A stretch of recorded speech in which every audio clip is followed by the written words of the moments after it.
Dawn saw the news today about the 10,000 season ticket holders. I was wondering, do you remember the attendance from your first game here? No. What was it? You know? I think like 2,300, something like that. I mean, do you remember just like looking around? I'm sure it wasn't 2,300. So I wanted to That's the listed attendance. thank the people at the turnstiles, but I'm sure it wasn't 2,300. Just how exciting is it to see 10,000 season ticket holders and it's still going up? I mean, it's truly amazing how this community has supported our program. It just shows that we do put a great product on the floor that they can be proud of and they can feel, good about, making us a part of their budget, their budget. And we want to make sure that, it's always something that they feel good about investing in. Brian? Kind of staying with that. I know you're all about grassroots. Whether it's on the court or with this, is this as big of a grassroots success as you've ever had? This is probably the biggest, in that in grassroots, you want whatever product that you're pushing to grow and continue to grow and to reach masses of people. But when it's grassroots, it's hit or miss. Sometimes, you can gain some popularity, but it's probably not in the way that, the community has embraced our women's basketball program. So I say that, it's something that I couldn't really imagine. And maybe because of my attention has been to, making our team a great product, that I didn't take the time to visualize what arenas would look like, what, the social media attention that we get. And maybe that was a great thing. That way, the people that come out to support us created that picture. And it's best when it comes that way. Dawn, looking at the point guard play this year, how is Dee taking the job as a senior? And is there some competition from Shea and Bianca behind her? There is a lot of competition. And, it's great because we're very versatile with the 3-point guards that we have. Khadijah is, she's Khadijah. She does a great job at managing us and knowing the plays and, playing on both sides of the basketball. Her shot has gotten a lot more consistent, which is always a great thing. Bianca, there's growth in Bianca.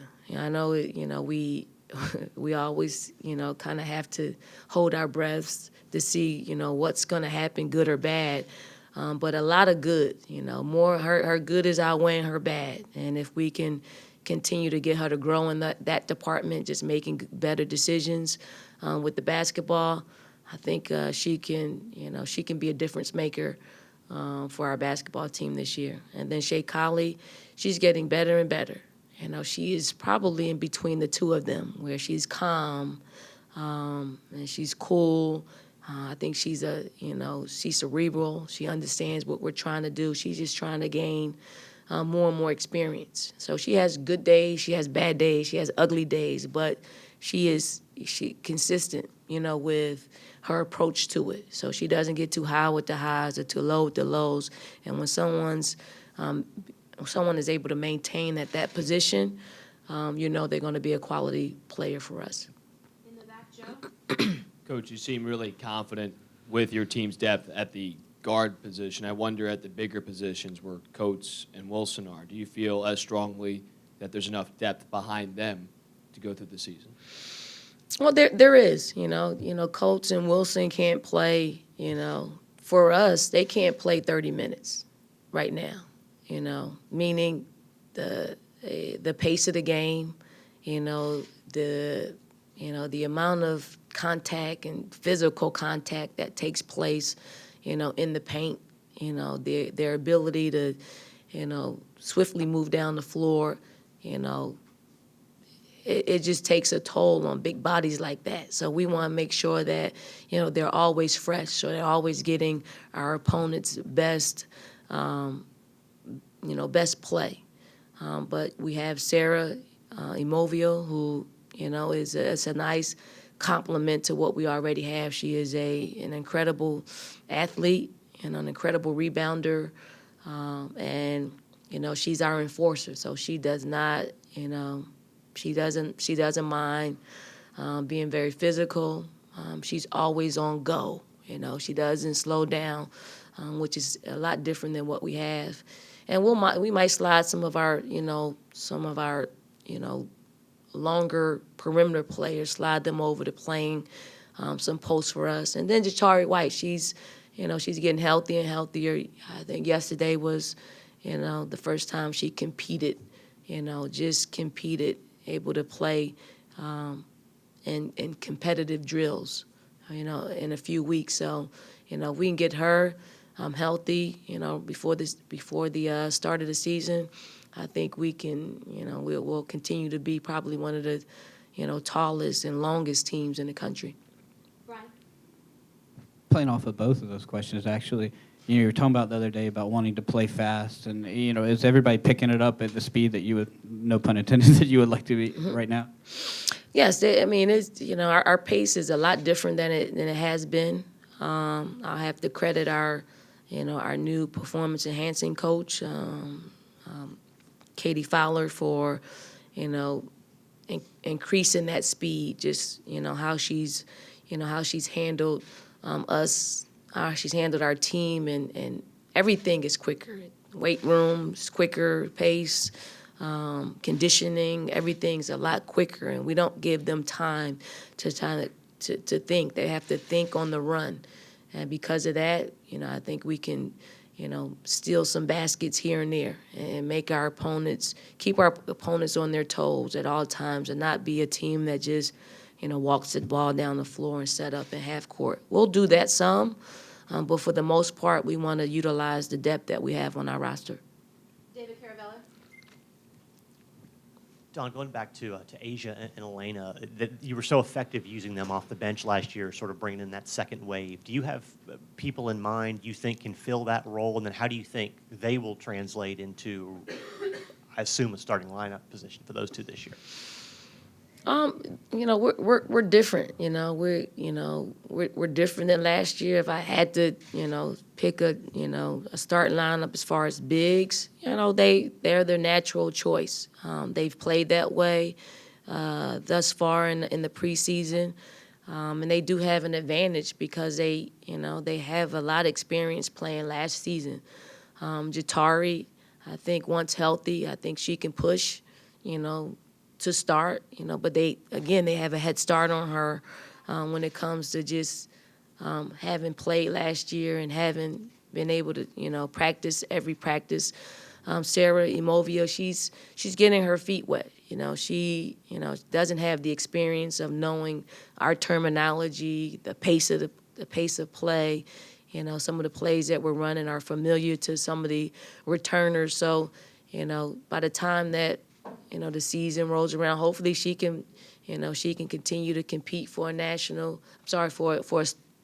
lineup. But if we have to bring Sarah and Jatari off the bench, I see them making an immediate impact, and I see our fans getting excited when they come off the bench, because they're different.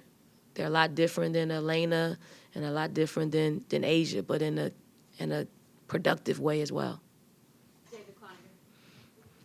Donna, you look at how good Asia is and what she can do, being a starter, being off the bench, but where does Asia Dozier fit in? She's been a starter for 2 years. Do you plan to keep her kind of in that role where she can do a little bit of everything?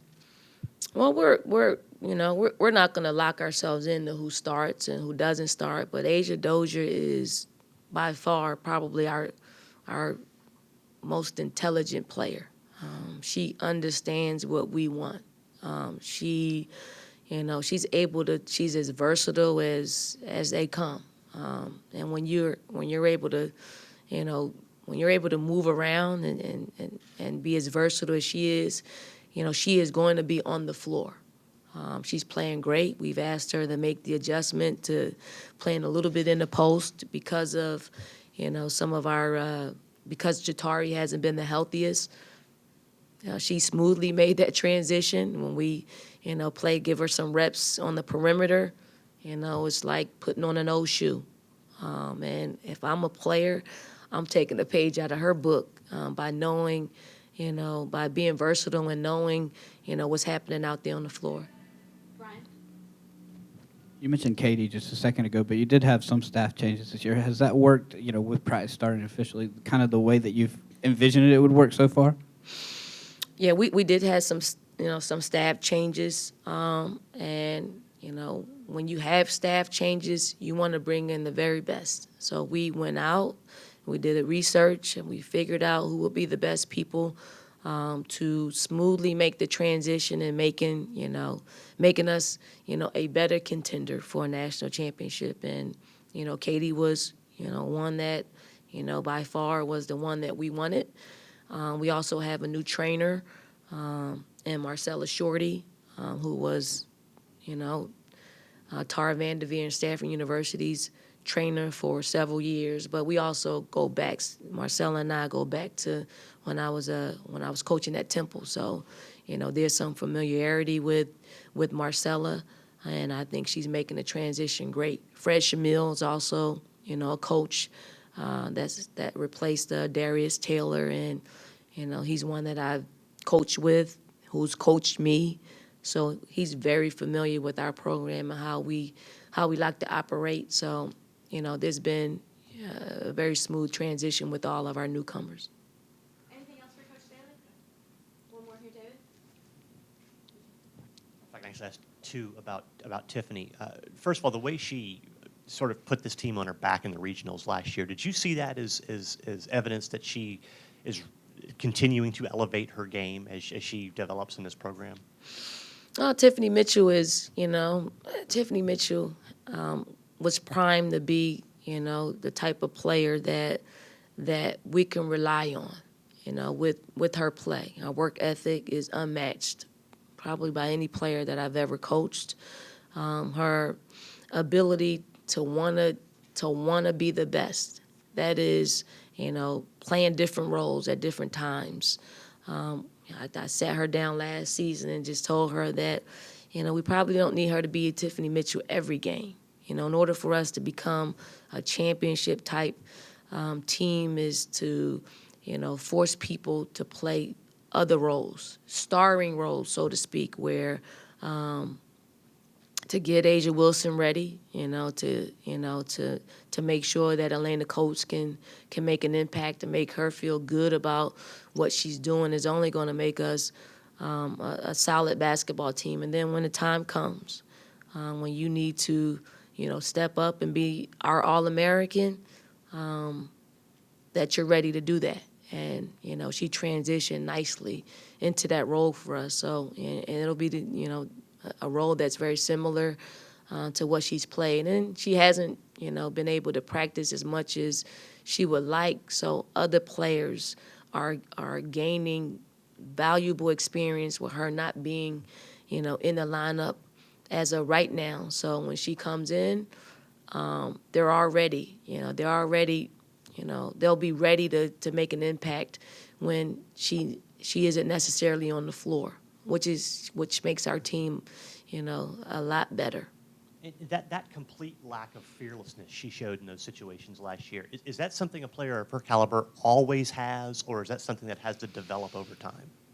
Well, I think she's always had it, but as a player of her caliber, when you surround her with other great players, to know when it's time, and sometimes she needs a little nudge, where we say, okay, here it is. Here's the time that you gotta, pull the S off your chest and become, Tiffany Mitchell. And then she just says, all right, and then she performs the way she performed in postseason play. But it does take time.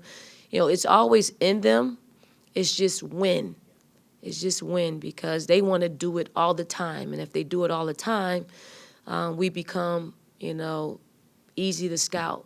And if other players aren't in a position of knowing when to perform, it stifles us. Thank you, Coach. Thanks.